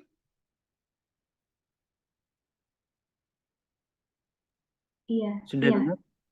sudah, Sudah ya? Sudah ya, Mbak? sudah terdengar, Pak. Oh iya, baik. Sudah. Iya, Mas, siapa namanya tadi kok jadi lupa ya? Mas Kamil. Nah, Mas Kamil, aduh, udah lama nih. Jadi memang apa yang kita selama ini pemerintah Indonesia lakukan, karena ada dua, apa ya, istilahnya dua gelombang. Pertama gelombang Orde Lama yang kita kenal, berdekatan dengan negara-negara dunia ketiga dan sosialis, ya. Gelombang kedua yang dekat dengan dunia pertama dan itu melupakan yang gerakan dunia sosialis, menyebabkan kita kehilangan semacam arwah yang kita perlukan sebagai negara dengan masih menyatakan dirinya non-blok. Itu kehilangan jejak di mana kita harusnya mempunyai hubungan atau jarak yang relatif sama antara negara-negara ini, ya. Karena negara-negara yang non-blok, yang dulu sosialis, ya seperti Korea Utara, Kuba, dan lain sebagainya itu masih merupakan kenangan di masa lalu di mana kita dekat sekali, ya. Kita dekat dengan Korea Utara, dengan Kuba, dengan Afrika hitam. Tetapi itu menjadi sulit lagi karena pergantian pemerintahan. Dan apa yang bisa kita lakukan terkait dengan itu sebenarnya adalah mencoba untuk meredirect arah politik luar negeri kita. Artinya bukan hanya untuk sekedar mencari kawan, tetapi untuk hal yang lebih strategis, yaitu memperluas kawasan internasional kita untuk bisa mencapai berbagai tujuan politik yang lebih dalam. Artinya kita mempunyai rencana-rencana tertentu di dalam politik internasional, di dalam kebijakan internasional, akan memperoleh support dan dukungan dari negara-negara, regardless itu negara yang dunia pertama, dunia kedua maupun dunia ketiga, ya. Intinya adalah mereka yang tahu bahwa Indonesia memiliki preferensi yang lebih netral terhadap negara-negara ini. Itu hilang cukup. Saya merasa ada yang hilang selama ini, ya. Terutama pada masa-masa Orde Baru, kecuali mungkin masih sedikit masa Bu Mega, tapi yang lainnya kita tidak menoleh sedikit pun ke arah mereka. Dan saya berpikir bahwa ini bisa terkait nantinya dengan upaya kita untuk dalam konteks misalnya mempunyai gagasan yang sifatnya mendunia ini akan mendapat dukungan yang kurang apabila kita tidak menggapai semua kekuatan, ya. Terutama jangankan negara-negara yang dulu memang dekat dengan kita karena secara politik kita berada di tengah kiri lah, ya, waktu itu, ya. Dengan negara-negara yang relatif di tengah pun, saya ambil contoh dengan India, kita pun tidak begitu merasa dekat lagi sekarang. Karena kita beralih kepada negara-negara yang sangat barat, ya, Eropa, Amerika Serikat, Kanada, dan sebagainya. Sehingga hubungan tradisional yang selama ini kita pupuk tidak membawakan sesuatu yang positif lagi bagi negara kita. Padahal banyak yang bisa kita lakukan terkait dengan adanya hubungan yang lebih baik dengan negara-negara yang tadi disebut. Seperti itu sih, Dek.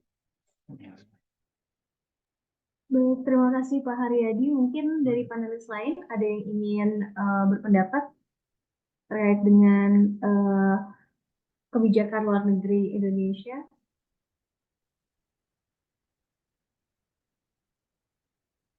Baik, Ibu Rati tadi mau menanggapi pertanyaan dari Bapak Givari tadi? Walaupun pertanyaannya tidak ditujukan kepada saya, cuman itu sangat menarik ya, bagaimana ke depannya. Dan tadi Mas Benny juga bicara tentang middle power sepertinya, atau Mas Agus ya yang bicara tentang middle power. Jika saya melihat bahwa ketika Indonesia bekerja sama dengan negara lain, kita harus juga melihat national resources kita dan kemampuan kita. Dan salah satu dari feasible strategy yang saya tawarkan tadi itu adalah yang paling terakhir adalah sesuatu yang related dengan biasanya dilakukan oleh middle power. Bahkan Korea juga melakukan itu. Jadi berfokus pada technical instead of high politics dan security atau military, tapi lebih kepada grassroots society, aid, dan related dengan misalnya official development assistance. Walaupun kita belum ada di sana, tapi ada wacana bahwa Indonesia akan masuk ke OECD ya, kalau tidak salah ya belakangan ini. Jadi in the way, saya pikir bahwa masih ada cara-cara Indonesia untuk berkontribusi, walaupun mungkin kita respective terhadap apa yang terjadi, mungkin kita akan memilih jalur-jalur yang kita paham dan kita mampu based on our national interest. Mungkin itu dari saya, Mbak Ani. Baik, terima kasih Ibu Rati. Pada selain apakah ada yang ingin menanggapi? Atau sudah cukup kita beralih ke penanya selanjutnya? Jika ada yang ingin bertanya, oke, Bapak Stephen. Oke, dipersilakan Pak Stephen. Selamat siang Bapak Ibu panelis sekalian. Perkenalkan saya Steven Yeskiel Sutanto, kebetulan mahasiswa dari UPN Veteran Jakarta. Saya ingin bertanya terkait pendapat Bapak Ibu panelis sekalian terkait perubahan sikap dan konstitusi Korea Utara pada awal tahun 2024 ini, di mana Korea Utara mengubah sikapnya dari yang mendukung terhadap peaceful reconciliation dengan South Korea menjadi lebih ke arah di mana Korea Utara menganggap bahwa Korea Selatan sebagai negara yang berbeda dengan Korea Utara, di mana pada sebelumnya Korea Utara menganggap bahwa mereka adalah negara yang sama dengan dasar etik yang sama. Tetapi pada awal tahun ini Korea Utara mengubah konstitusinya itu menjadi bahwa Korea Selatan itu adalah musuh dari Korea Utara, sehingga Korea Utara bersikap lebih militeristik dan antagonistik terhadap Korea Selatan. Kira-kira itu apakah ini akan berdampak pada strategi keamanan di Asia akibat dari perubahan sikap Korea Utara dan konstitusinya yang menyatakan bahwa rekonsiliasi dengan Korea Selatan sudahlah tidak mungkin tetapi harus dilakukan secara militer. Terima kasih. Baik, terima kasih Mas Stephen atas pertanyaannya. Cukup menarik terkait dengan bagaimana Korea Utara telah mendeklarasikan Korea Selatan sebagai musuh utama selain Amerika Serikat. Kemudian juga awal tahun ini bangunan reunifikasi, lambang reunifikasi dua Korea sudah dihancurkan. Dan bahkan Kim Jong-un mengatakan bahwasannya sudah tidak ada upaya reunifikasi ke depannya. Apakah ini akan berdampak kepada ketegangan di Asia Timur atau justru tidak begitu? Mungkin ada panelis yang ingin menjawab? Mungkin ke Pak Agus mungkin?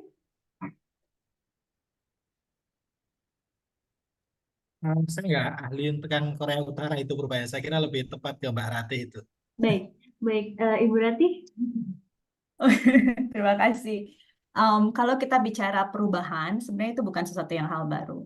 Karena kalau kita tarik ke belakang, North Korea selalu memainkan diskursi hal tersebut berkali-kali. Dan itu bukan hanya sekarang saja. Di tahun berapa ya, Kaesang Industrial Complex itu dibom oleh rejim Kim ya. Padahal itu merupakan salah satu bentuk di mana unification itu adalah possible. Kaesong Industry Complex itu terletak di sebelah utara Seoul, masih di kawasan Korea Utara, dan itu merupakan investasi banyak dari perusahaan Korea Selatan untuk membantu peningkatan Korea Utara ekonomi. Karena awalnya ketika kita bicara zaman Roh-tae-wook, Kim Yong-san, early ya, itu bicara tentang bagaimana reunifikasi itu terjadi. Tapi again, seperti yang kita lihat ada dua perubahan. Yang pertama adalah perubahan voters. Generasi muda Korea sekarang sudah tidak melihat North Korea seperti generasi tua sebelumnya. Dan ini saya kira wajar, karena mereka sudah kehilangan yang namanya experience during Korean War, terpisah dari keluarga mereka, dan kalau tidak salah itu sudah semakin lama, older generation itu sudah banyak yang passing away. Jadi new generation di Korea Selatan itu sudah punya pemikiran yang berbeda. Mereka justru melihat unification itu sebagai berat, hal yang berat. Mengapa? Karena itu akan menambah beban ekonomi dari Korea Selatan yang nantinya akan ditanggung oleh this young generations. Itu yang pertama. Dan yang kedua, itu juga menarik yang bisa dilihat adalah hidup di Korea Selatan itu sulit bagi generation Korea. Dan mereka expenses, terutama kalau kita melihat debt ratio itu ya, debt ratio besar itu di Korea Selatan itu adalah household debt. Jadi almost more than 50% of debt yang dibayar oleh orang itu untuk biaya utang kehidupan sehari-hari. Jadi sedikit banget yang bisa digunakan untuk ekonomi dan lain sebagainya. Competition juga hard, dan itu yang menyebabkan mengapa idea of unification itu mungkin bisa dilihat itu semakin turun. Dan trennya sepertinya ke depannya itu akan semakin turun kembali. Mereka akan berfokus kepada ekonomi development domestik dan bukan lagi tentang Korea Utara. Dan kebetulan beberapa teman saya yang orang Korea itu saya pernah tanya, what do you think actually about Korea? Dan some of them actually arguing bahwa ya sudahlah, kenapa kita tidak bisa hidup di dua negara, you do you and I do me, something like that ya, along the line. Karena mereka sudah melihat bahwa there's udah berganti generationnya, dan voting itu akan mempengaruhi the choices of foreign policy bagi leader. Itu dari saya, Mbak Hani. Baik, terima kasih. Berarti jadi progres potensi reunifikasi ini makin lama makin turun ya. Sehingga perubahan dari Korea Utara sendiri juga memang sudah sering terjadi, dan orientasi ekonomi membuat upaya reunifikasi ini menjadi semakin sulit gitu. Mungkin ada lagi yang ingin menanggapi, Bapak Haryadi mungkin terkait dengan ya prospek reunifikasi ke depan, apakah memungkinkan atau akan semakin artinya baik, Mbak.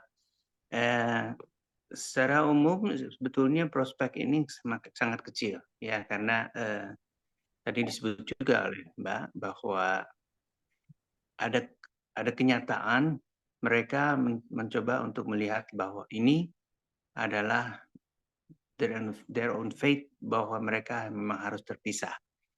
Tentu ada sedikit harapan untuk bisa reunification, tetapi reunification itu kan tidak mungkin bisa merupakan sesuatu yang ditanyakan ke rakyat seperti plebiscite seperti itu ya, karena dua sistem yang mereka miliki sangat berbeda, yang utara maupun yang selatan, sehingga untuk memaksakan kegiatan yang terkait dengan upaya itu sangat sulit.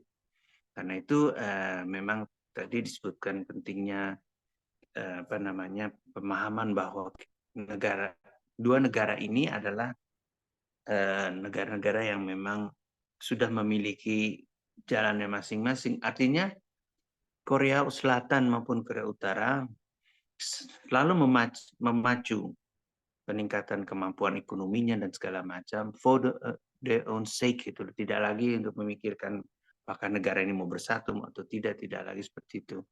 Tapi kata-kata itu selalu dipakai oleh rezim di Korea Utara hanya untuk menaikkan leverage dan daya tawar dalam percaturan di Asia Timur. Nah, ini penting bagi Korea Utara untuk menyatakan bahwa dengan demikian kita selalu mempunyai keinginan untuk menyatukan Korea, tetapi Korea Selatan tidak mau melakukannya. Hal itu sebenarnya sama saja, kalau Korea Selatan yang meluncurkan ide-ide itu, Korea Utara pun tidak mau. Jadi sebetulnya sangat kecil kemungkinan adanya total reunification of Korea even in the future. Demikian, Mbak. Berarti bisa dikatakan reunifikasi ini bukan satu-satunya jalan, tidak bisa menjamin adanya perdamaian di semenanjung Korea ya, Pak?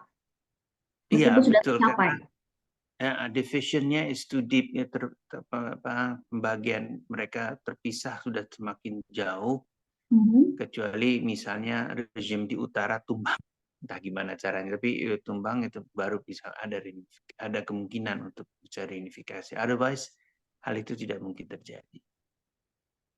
Oke, baik. Kemudian terkait dengan peningkatan militer tadi, perubahan sikap apakah akan semakin membuat hubungan kedua negara ini semakin renggang, Pak? Semakin apa, Mbak?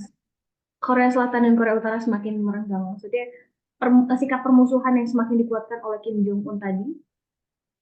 Ya, karena memang kan dua negara itu tidak berdiri sendiri. Korea Selatan disupport oleh Amerika Serikat dan kawan-kawan, Jepang dan sebagainya. Korea Utara didukung oleh China dan to some extent Rusia. Mereka mempunyai juga kepentingan yang jelas gitu mengenai bagaimana masa depan dari Korea Utara itu, masa depan dari semenanjung Korea, dan itu harus tidak merugikan kepentingan yang ada di Rusia, China maupun Amerika Serikat, Jepang dan lain sebagainya. Dan karena banyak faktor yang terlibat di dalam upaya itu menyebabkan kelihatannya sangat sulit reunifikasi itu bisa berlangsung. Tapi itu masih tetap merupakan satu cita-cita dari rakyat Korea. Oke, baik. Terima kasih Pak Haryadi. Kita beralih ke penanya selanjutnya. Ada Bu Diana Mariska. Silakan, Ibu. Halo, terdengar ya suara saya? Terdengar. Ya. Saya Diana. Saya ada pertanyaan untuk Pak Irawan, Pak. Dari penjelasan Bapak tadi, berarti bisa saya simpulkan nggak, Pak, kalau rencana Presiden-elek dan Partai Gerindra ke depannya itu adalah untuk mengeratkan hubungan dengan Korea Utara. Gitu aja, terima kasih. Baik, terima kasih Mbak Diana. Silakan Bapak Irawan. Oke, baik Mbak Diana. Jadi gini, pertama kebijakan luar negeri Indonesia dari dulu sampai sekarang adalah bebas aktif, ya kan? Jadi saya kira di bawah pemerintahan Prabowo nantinya kita bisa mengambil suatu asumsi bahwa prinsip-prinsip kebijakan luar negeri ini tidak akan berbeda, gitu.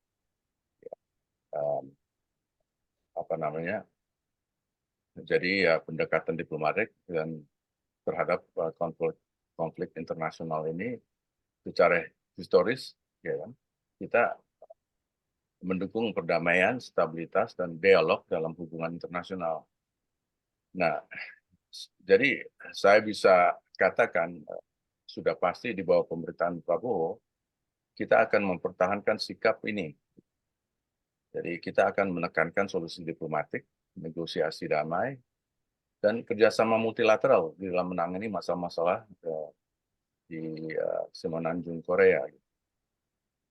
Nah, jadi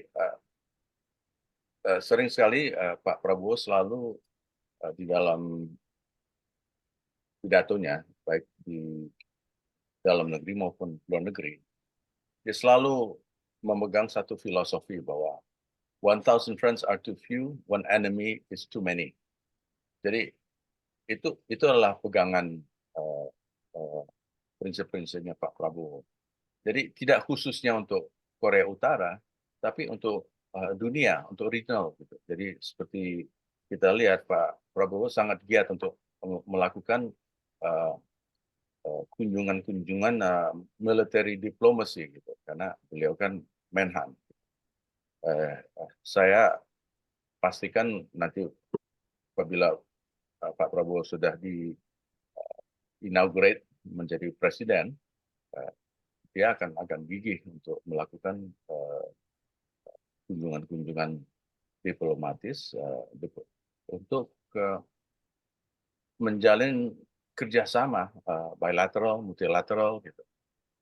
Nah, jadi saya kira Korea Utara ini memang butuh perhatian dan butuh kita perhatikan gitu.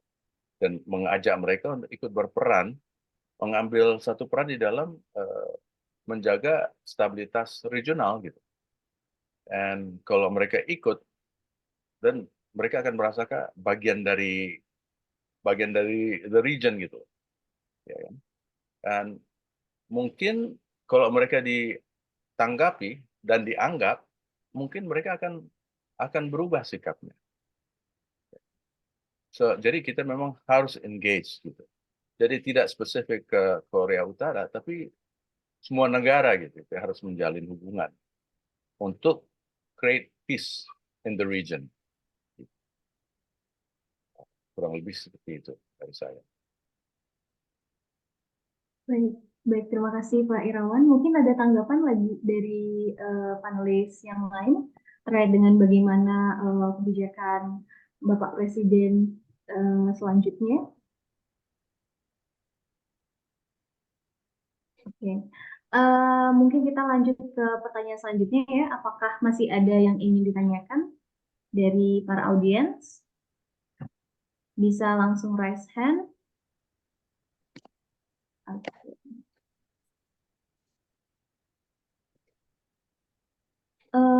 Sebentar. Apakah masih ada yang ingin ditanyakan? Sudah cukup, mungkin. Mungkin dari saya saya cukup penasaran ya. Masih satu lagi, Pak. Oh, ada satu lagi? Oh iya, masih ada satu lagi. Baik, silahkan. Ya, terima kasih atas kesempatannya. Saya Stephen Montesquieu dari Hubungan Internasional UPNPJ.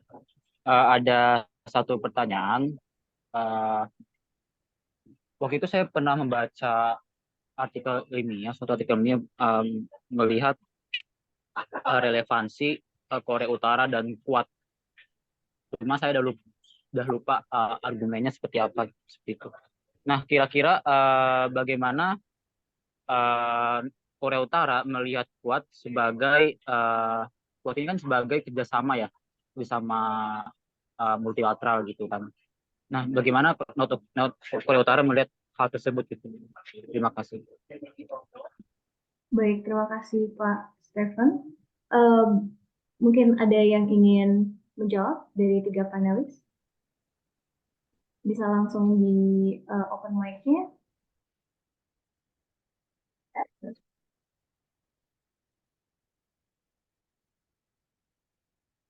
Adakah?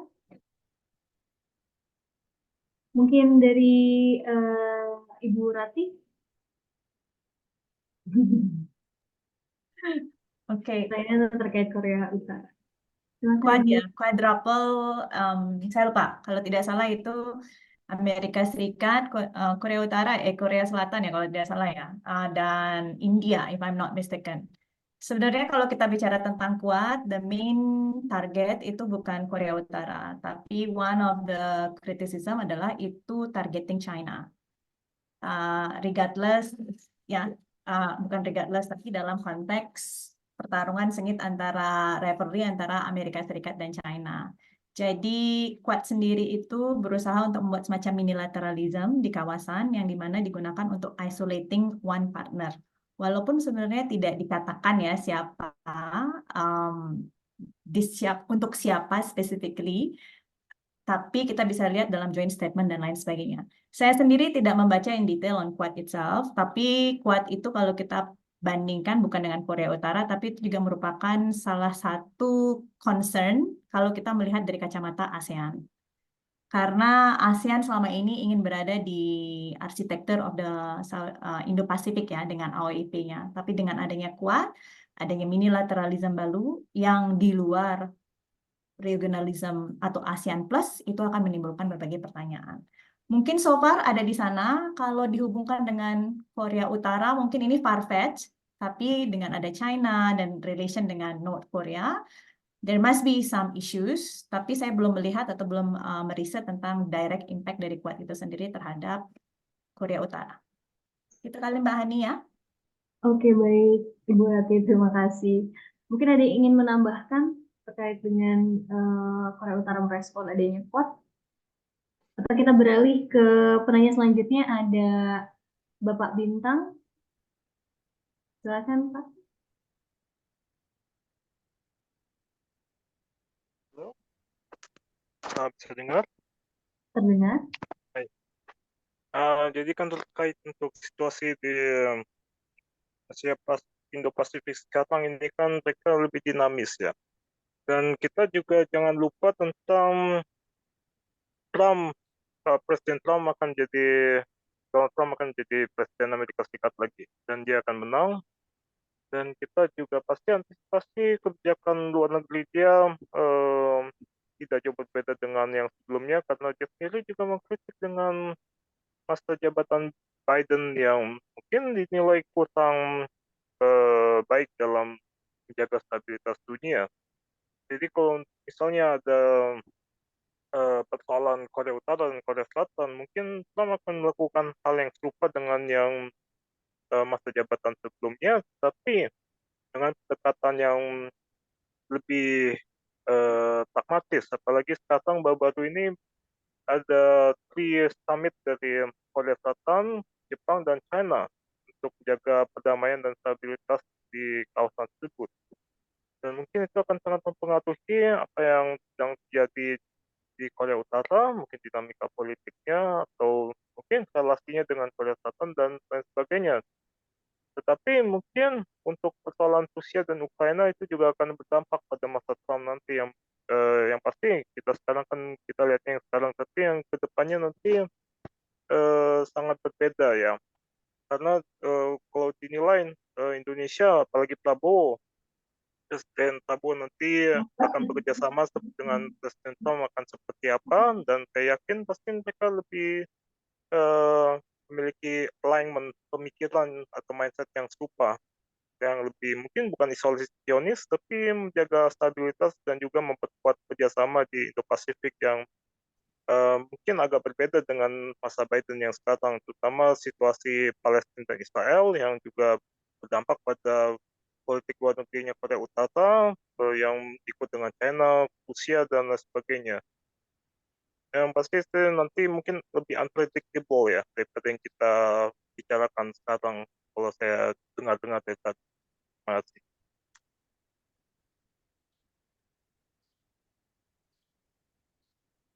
Iya, sebentar. Oke. Jadi yang ditanyakan Mas Bintang adalah bagaimana apa namanya kebijakan Amerika Serikat jikalau Trump memenangkan pemilu akhir tahun ini. Mungkin ada panelis yang ingin menjawab terlebih dahulu. Bisa langsung dinyalakan mic-nya. Atau mungkin Pak Beni ingin memiliki prediksi mengenai bagaimana Trump ke depan. Ya, soal pemilihan presiden saya pikir memang kita masih tunggu ya, karena kan tadi kan Mbak Rati juga sudah dalam paparan juga, antara Republik dan Demokrat kan masing-masing punya apa istilahnya, punya agenda tersendiri ya masing-masing, lepas dengan satu sama lain itu hampir sama, karena semuanya tengah ya, nggak ada yang kiri benar, nggak ada yang kanan benar gitu. Tapi intinya sebenarnya kalau Trump kan dia mungkin dia akan mencoba lagi ya, lepas tahun 2018 dan kemudian 2019 ya, 2 kali mengadakan pertemuan dengan pimpinan Korea Utara Kim Jong Un, tapi hasilnya kan nggak jalan gitu loh. Nah, ini kan menurut saya yang harus dievaluasi, apa yang persoalan-persoalan hambatan apa saja yang mungkin dihadapi oleh pemerintahan Trump ya, dalam konteks upaya mendamaikan atau upaya menahan Korea Utara tidak bersifat agresif dalam konteks tes misil. Nah, sehingga ini yang mungkin sekali lagi harus dievaluasi secara mendalam, apa saja hambatan tantangan dalam mengimplementasikan keinginan-keinginan Amerika dalam konteks bilateral ya, perjanjian bilateral kan begitu kan, bilateral langsung antara Amerika dan Korea Utara. Saya pikir ini, jadi apalagi tadi Pak Irawan juga bilang bahwa ya tampaknya memang Kim Jong Un karena dia pendidikan di luar ya mungkin agak terbuka sedikit terlepas bahwa dia akan tetap mempertahankan kekuasaannya ya, artinya dia menggunakan nuklir itu sebagai apa namanya apa yang disebut diplomasi koersif kepada negara-negara yang dianggap bermusuhan, Korea Selatan, Amerika dan lain-lain dan sebagainya, agar dia bisa tetap mempertahankan kekuasaannya kan, intinya di situ. Karena berapa kali selama dia berkuasa 2011 sampai sekarang kan dia selalu menolak soal denuklirisasi Korea. Dia selalu menolak ketika dia diajak untuk membicarakan denuklirisasi Korea, anjing Korea. Kira-kira itu, Mbak. Baik, terima kasih Pak Beni. Ada tambahan mungkin dari ke seluruh panelis? Oke. Mungkin Mas Haryadi kali. Mungkin, oh ya, silahkan Bapak. Pak Beni ini enak aja nih. Minta saya. Sebenarnya apa yang tadi dikatakan Pak Beni sudah cukup lengkap ya. Artinya Korea Utara itu memang memiliki beberapa langgam tadinya dalam konteks politik luar negeri. Karena dia berjalan di suatu masyarakat internasional yang tidak begitu dekat dengan Korea Utara. Dan biasanya kebijakan-kebijakannya harus didukung oleh China dan sebagainya yang bisa membuat ada sedikit konsekuensi positif bagi Korea Utara itu sendiri. Tapi menyangkut apa yang tadi disampaikan, sebetulnya Korea Utara tidak memiliki leverage atas berbagai hal yang terjadi di dunia ini. Ya, jadi katakan apa tadi ya itu yang merupakan suatu hal yang sangat sulit buat Korea Utara untuk memenuhinya adalah bahwa kebijakan yang dilancarkan oleh Kim Jong-un itu selalu mengikuti pola-pola yang terjadi di dalam keseharian mereka. Jadi misalnya keseharian mereka adalah melihat apa yang dimaksud oleh satu negara lain terhadap Korea Utara, terhadap Pyongyang. Dan itu yang nanti akan direspons secara terbuka oleh Pyongyang, dan itu akan menjadi kebijakannya. Dan ini sangat penting sebetulnya untuk melihat bahwa Asia Timur itu adalah bagian yang tidak eksklusif tetapi sangat dinamis. Karena beberapa negara besar di situ, China, ada Rusia sebelah timur, dan Jepang, Korea Selatan dan sebagainya. Sehingga negara-negara itu selalu mempunyai berbagai alasan untuk menjalankan kebijakan-kebijakan yang relatif tidak sensasional, artinya relatif biasa saja, dan itu membuat negara-negara tersebut masih bisa mengadakan kerjasama dengan baik. Contoh yang terakhir ya memang itu antara China, Jepang, dan Korea Selatan. Dalam hal misalnya timbul isu-isu baru di Korea Utara yang menginginkan sesuatu yang lebih dari sekedar biasa untuk dalam kebijakan luar negerinya, ya seperti percobaan nuklir dan percobaan rudal yang sering dilakukan Korea Utara.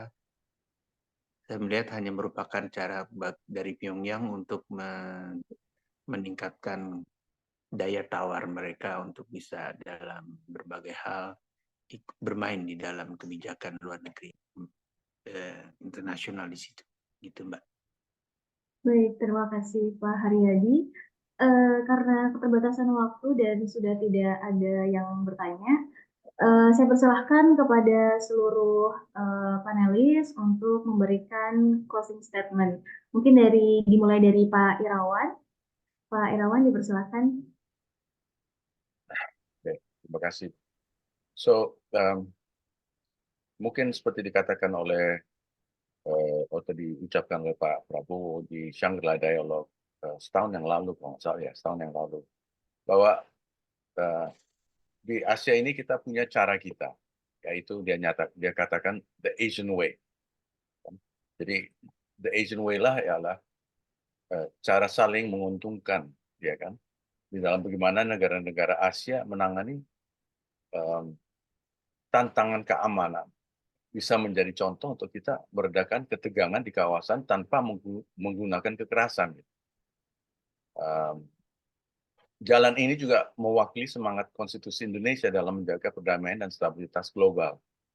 So, selain itu, kita menyadari bahwa kompleksiti pertahanan Korea Utara, terutama karena kebijakan luar negeri Indonesia juga sejalan dengan prinsip-prinsip ASEAN, uji coba nuklir Korea Utara tidak dapat selalu kita dukung, mengingat dampak dan prinsip kita pada keamanan politik ASEAN itu sendiri, yang memiliki kerangka perdamaian melalui zona damai bebas dan netral, serta zona bebas senjata nuklir Asia Tenggara. Ya. Apalagi isu keamanan dan pertahanan di Asia berpotensi mempengaruhi di mana keamanan regional dan dilema keamanan regional dan global. Jadi membuat kita harus memiliki secara khusus membahas strategi pertahanan Korea Utara seperti yang telah kita sebutkan sebelumnya. Pendekatan yang hati-hati dan terukur adalah sangat diperlukan. Mungkin kita harus cari jalan, karena yang kita lakukan the same thing over and over again. Maybe we should find something new. Kita coba, yang pasti kita harus berdialog dengan mereka, ajak mereka, ya kan.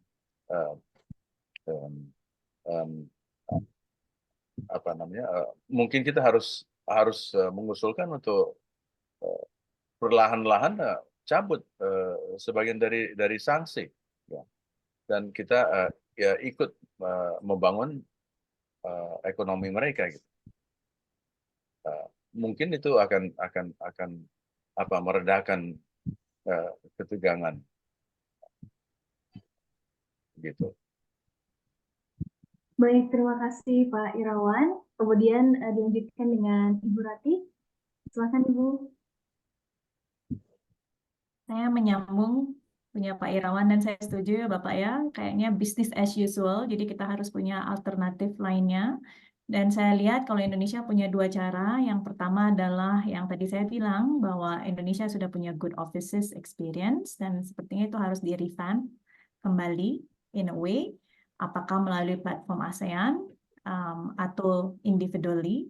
Dan yang kedua adalah kita harusnya bisa mengkapitulasi our resources ya, dalam artian berarti kita sudah punya good diplomatic relation dengan Pyongyang, embassy kita ada di sana. Dan kita harus melihat juga bahwa yang namanya North Korea itu kan bukan hanya Kim regime ya, tapi ada juga publiknya. Dan sekarang bicara tentang security, it's not always about traditional security, tapi juga human security. Dan sepertinya pendekatan human security itu merupakan salah satu yang kita bisa lakukan, pragmatic dan visible, melalui engagement dengan aid yang tadi saya bilang, atau bantuan kemanusiaan atau sekolah, dan kita sudah punya experience ini ya, kita sudah di Gaza dan di mana-mana, dan artinya kita juga berpartisipasi in our capacity. Itu dari saya. Terima kasih Mbak Hani. Baik, terima kasih Bu Rati. Selanjutnya saya persilahkan Bapak Haryadi Wirawan. Ya, makasih Mbak. Jadi pada prinsipnya sih saya sama sih dengan pembicara sebelumnya, yang jelas bahwa kebijakan luar negeri kita harus mempunyai sedikit fleksibilitas dalam konteks menjaga hubungan baik dengan negara-negara yang selama ini periferal, termasuk Korea Utara, karena kita juga dulu mempunyai kontak atau hubungan yang sangat baik dengan Korea Utara. Tetapi harus diingat bahwa semuanya ini akan sangat tergantung pada apa yang bisa kita lakukan terhadap negara-negara tersebut. Jadi misalnya dengan Korea Utara hubungan diplomatik ada, tapi perdagangan relatif kecil sekali ya, hubungan-hubungan lain yang terkait dengan ekonomi, apalagi sosial politik hampir tidak ada.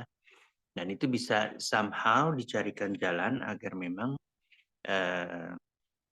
ada poin-poin yang bisa diambil dan dikembangkan untuk bisa menjadi sesuatu yang sangat bermanfaat bagi kedua negara dan akan tentu saja berujung pada peningkatan kedekatan hubungan dengan kedua negara tersebut ya, artinya Indonesia Korea Utara menuju pada akhirnya kontribusi kita baik Indonesia terhadap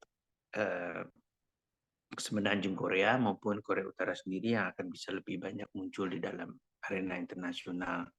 Dan jujurnya Korea Utara sendiri sebetulnya masih menyimpan keinginan untuk membuka sesuatu dialog yang lebih baik dengan banyak negara, tapi Indonesia yang dulu pernah baik dengan Korea Utara sementara ini tidak begitu banyak, lebih banyak berdiam diri, dan itu seharusnya bisa dikembalikan lagi pada situasi seperti itu. Terima kasih. Baik, selanjutnya dari Bapak Agus, mungkin closing statement-nya, Pak. Baik, terima kasih Mbak Hani. Maaf tadi Pak, ada yang lain. Saya kira sama ya dengan Pak Irawan, Mbak Rati, dan Mas Aryadi tadi ya, bahwa kita memang perlu untuk menjalin hubungan baik dengan negara-negara periferi tadi ya gitu. Jadi untuk stabilitas di kawasan gitu.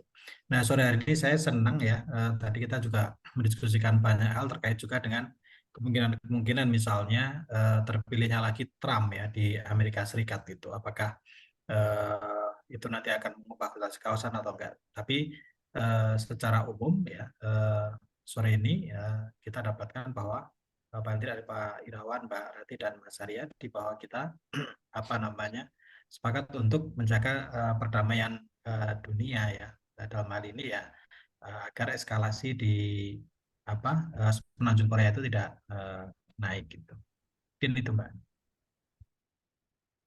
Baik, terima kasih Pak Agus. Selanjutnya terakhir saya beri kesempatan kepada Bapak Wira untuk menyampaikan closing statement.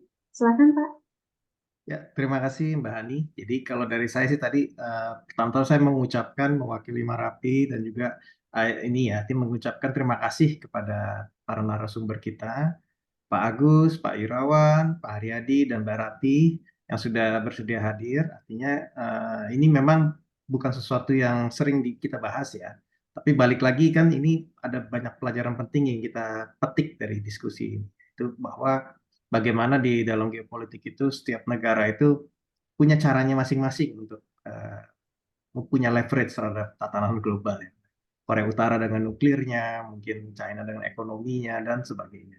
Dan juga tadi kan juga disebutkan bahwa balik lagi ke tujuan kita ini juga selain kita juga ingin artinya berkontribusi kepada arah kebijakan luar negeri Indonesia ini, kita juga ingin membangun suatu ekosistem keilmuan hubungan internasional.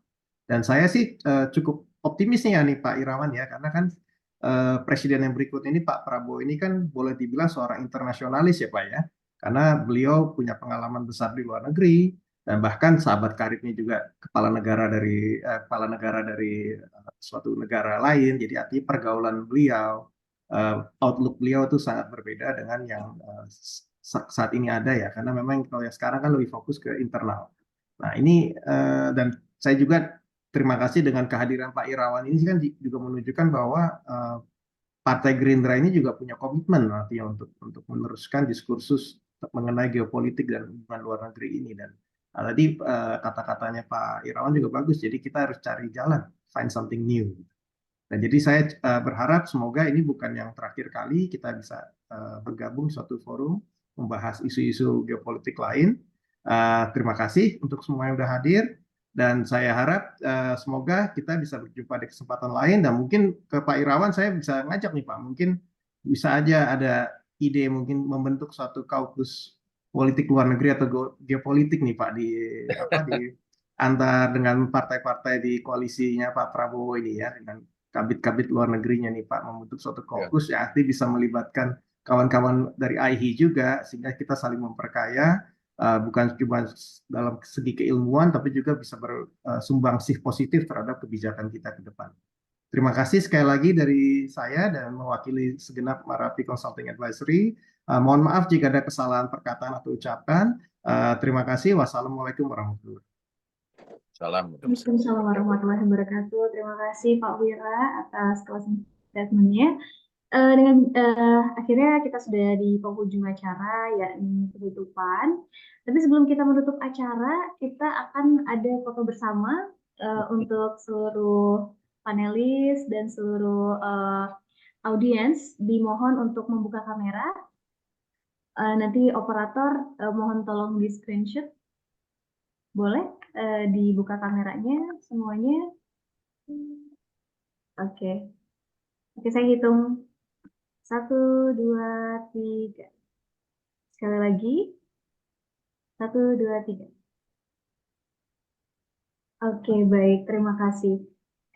Sekali lagi saya ucapkan terima kasih kepada seluruh narasumber yang luar biasa, Pak Wira, Pak Irawan, Pak Haryadi, Ibu Rati, Pak Agus, dan Pak Beni yang memberikan banyak sekali insight terkait dengan perkembangan nuklir di Korea Utara dan dampaknya terhadap stabilitas kawasan dan bagaimana Indonesia berperan gitu, yang berperan untuk menjadi juru damai gitu.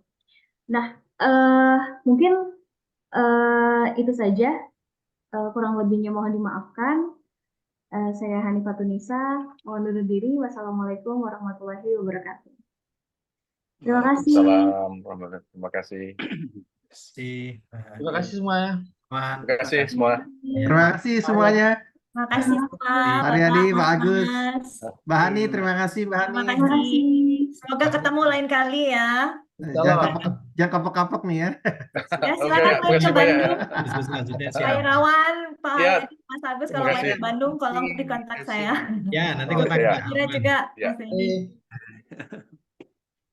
Oke, terima kasih. Terima kasih Mas Beni.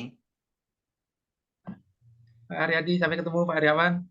Ya, terima kasih. Sampai ketemu Ketemu lagi. Terima kasih Pak Irawan. Pak Wira. Terima kasih Pak Irawan. Ya, kopi darat Pak. Siap, Pak. Siap.